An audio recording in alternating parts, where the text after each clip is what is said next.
বন্ধুরা, আমি সকাল সকাল কোথায় চলে এসেছি দেখো। এই জমিটা কিন্তু ধানের জমি।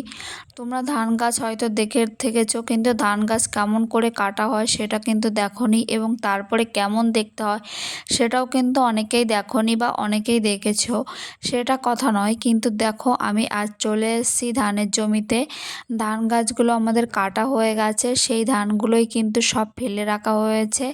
আর দেখতে পাচ্ছ কিভাবে কাদা হয়ে রয়েছে চারিদিকে। প্রচুর বৃষ্টি হয়েছিল বলেই কিন্তু এটা হয়েছে। এই দেখো, এই দিকে কিন্তু আল রয়েছে, সেই আলের উপর দিয়ে কিন্তু আমি যাচ্ছিলাম আর চারিদিকে তাকিয়ে দেখছিলাম যে কতটা সুন্দর লাগছে। আর দেখো, আমাদের জমিতে কিন্তু জল বেঁধে রয়েছে, আর ইনারাদের দেখতে পেলাম যে মাছ ধরতে চলে এসেছে।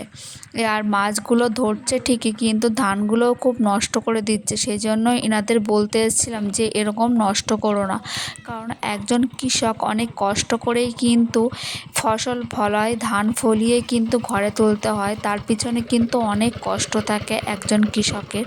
তাই এনাদের বলতে আসলাম যে তোমরা কিন্তু এটা করো না। কিন্তু শুনছিলই না এরা আমাদের কথা। সে ধরেই যাচ্ছিল মাছগুলো। মাছ কিন্তু তেমন পাচ্ছিল না, ছোট ছোট মাছ ছিল। সে মাছগুলো কিন্তু খেতেও ভালো লাগবে না, কিন্তু কি আর করার। ইনরা কিন্তু নিজেরাও বুঝতে পারছিল, কিন্তু তবুও ধরছিল। এদেরও একটা পেশা বলো, এদের পেশার জন্য এরাও কাজ করছিল। আমি আর কিছু বলতে পারছিলাম না। তারপর এরা আস্তে আস্তেই চলে গেল। এই দেখো, আমি বাড়ি চলে আসছি। কেমন লাগলো ভিডিওটা কমেন্ট করে জানিও।